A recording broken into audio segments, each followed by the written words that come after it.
Hi, I'm Robert Anderson and I want to talk today about how anxiety affects your sporting performance. And the good news is you can help anxiety. It's not something you're generally born with, and you don't have to always manage it. You can get to the root cause and find out why you think the way you do about yourself. Because that's where the power comes from. The insight or understanding. And you can change these beliefs. So what other way does it manifest? So again, you feel like an imposter. You don't feel good enough. Maybe you just got fear of being judged. It's when you're professional sports people. I'm sure you think you've got the fans in the stadium watching you, and then you've also got a lot of people around the world, and you've got critics, pundits. Everybody's talking about you. There's nowhere to hide. You make a mistake or a blunder, everybody sees it. It's in the papers and the radio, the podcasts. It's everywhere. So again, that's a lot of unneeded, unnecessary pressure to put on yourself. There's enough pressure without putting more on yourself. That's for sure. So that's another form of anxiety. And again, it can all be dealt with. It comes down to this deep-rooted belief. But like weeds, you can take them out by the root and get rid of them. You just can't put weed killer on them and they'll go away. So you need to get inside that subconscious mind of yours and pull them out. So what other form of anxiety is there? Not feeling good enough, imposter syndrome, performing, fear of failure. What about fear of success?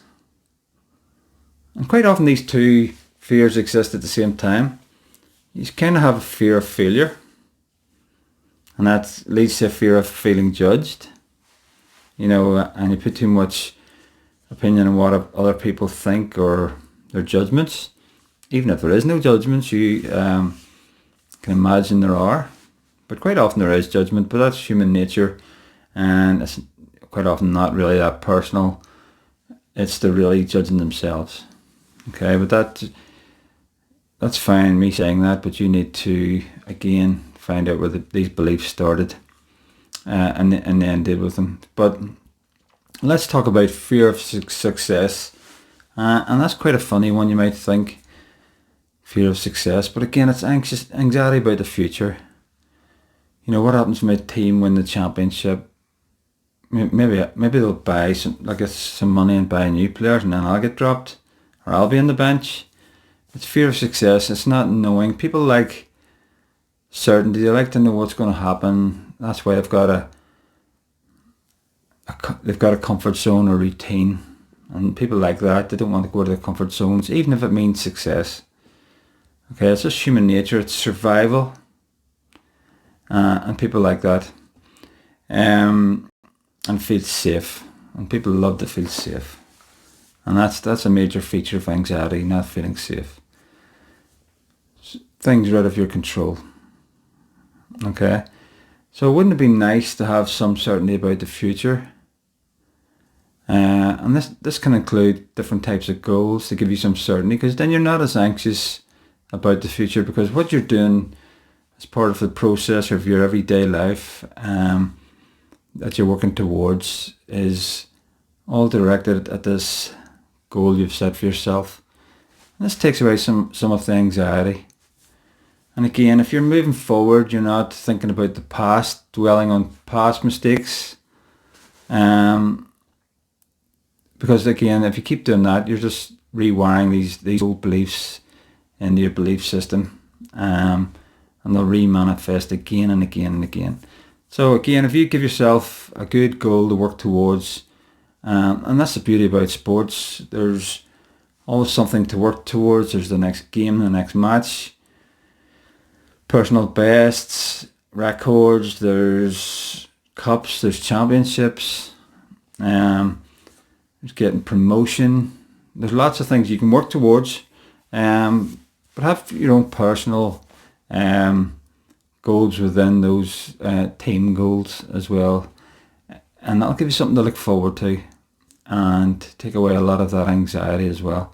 But you really need to do the deep inner work and get into that subconscious mind, because that's that old software running in the background. You wouldn't, I don't even know when Windows started, but imagine using your laptop now and you're using Windows 7 or something like that. It's well outdated. It'll be slow and full of old junk files and all sorts of stuff. So you need to go in there and refresh that. And as humans, we're no different. We pick up all that data that we pick up with our senses, our eyes, our ears, our emotions, all the data that comes in. And that's how we form our beliefs. So get in there and change the software.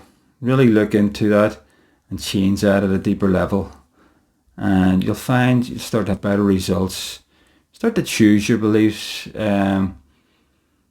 You've got a choice of, what you put into your mind. We're really good at knowing, nutritionally wise, what's good for us and what not to eat. And as an athlete, you become good at that. You have chefs who are cooking your meals, nutritionists. You have people working on your fitness. What about all that stuff that goes into your mind? Are you reading all the negative stuff on social media? You're watching negative movies, YouTube videos. You listen to what people are saying about you, their opinions.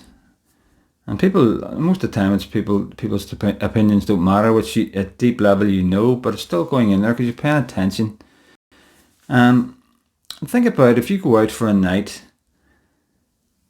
and you get 20 compliments, and then one person gives you like an insult. Well, for the next week, you're focusing on the insult, aren't you?